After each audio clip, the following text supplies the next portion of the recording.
नमस्कार दोस्तों, नरेंद्र मोदी के नागपुर संघ मुख्यालय के दौरे के बाद राजनीतिक सरगर्मियां तेज हो गई हैं। योगी आदित्यनाथ के हाल ही में दिए गए एक बयान के बाद तो मानो विपक्ष को एक मुद्दा मिल गया है। अपने अपने तरीके से लोग इसका अलग अलग अर्थ निकाल रहे हैं। उनसे पूछा गया कि क्या आप अगले प्रधानमंत्री होंगे। उन्होंने इसके जवाब में कहा कि राजनीति मेरे लिए फुल टाइम जॉब नहीं है, मैं योगी हूं, हमेशा के लिए राजनीति में नहीं हूं। आइए इसका क्या मतलब है डिकोड करते हैं।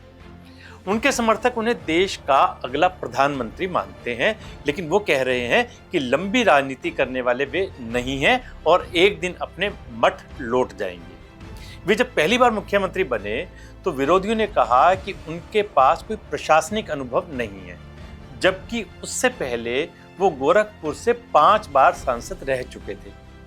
2022 के यूपी विधानसभा चुनाव से पहले उनके मोदी शाह से मतभेद और तनावपूर्ण रिश्ते की भी खूब अफवाह उड़ी, लेकिन उन्होंने डंके की चोट पर सत्ता में वापसी की।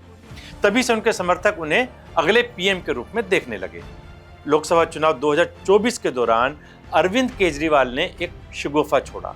उनका दावा था कि नरेंद्र मोदी के 75 साल हो जाने के बाद अमित शाह प्रधानमंत्री बन जाएंगे, फिर योगी को मुख्यमंत्री पद से हटा दिया जाएगा। ठीक इसी तरह का बयान संजय राउत ने भी दिया।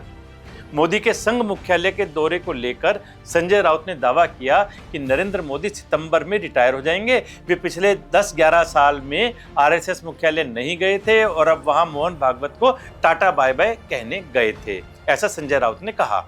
आरएसएस नेतृत्व भी बदलाव चाहता है, इसीलिए मोदी को बुलाया गया था, ऐसा उन्होंने कहा। उनके इस बयान के बाद चर्चा फिर से योगी पर पहुंच जाती है। जब भी मोदी के उत्तराधिकारी की बात होती है, बीजेपी के समर्थकों का एक बड़ा तबका योगी योगी करने लगता है। यही सवाल जब खुद उनके सामने लाया गया तो वो पूरी की पूरी बहस को एक अलग दिशा में मोड़ दे देते हैं।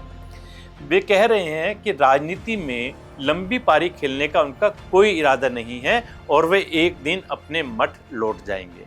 यहाँ बड़ा सवाल ये है कि वे क्या संदेश दे रहे हैं और ये संदेश किसके लिए है। क्या उनकी राजनीति यूपी तक ही सीमित है? उनसे पूछा गया कि आरएसएस, बीजेपी और बाकी लोग आपको पसंद करते हैं, मोदी आपको पसंद करते हैं, उपयोगी कहते हैं, देश का एक बड़ा तबका आपको प्रधानमंत्री के रूप में देखना चाहता है, इसके बारे में क्या कहेंगे? उन्होंने इसके जवाब में कहा कि राजनीति उनके लिए कोई पूर्णकालिक पेशा नहीं है और एक दिन वे अपने मठ लौट जाएंगे। उन्होंने ये नहीं कहा कि लखनऊ से ही मठ लौट जाएंगे या दिल्ली पहुंचने के बाद। वैसे दिल्ली भी वो सांसद के रूप में पहले भी आते जाते रहे हैं। समय समय पर होने वाले सर्वे में भी लोग योगी और अमित शाह दोनों को अपने अपने हिसाब से नरेंद्र मोदी का उत्तराधिकारी बताते रहते हैं। उनका कहना है कि मैं उत्तर प्रदेश का मुख्यमंत्री हूं और पार्टी ने मुझे राज्य के लोगों की सेवा करने के लिए यहां रखा है। तो क्या उनकी राजनीति सिर्फ उत्तर प्रदेश तक ही सीमित है?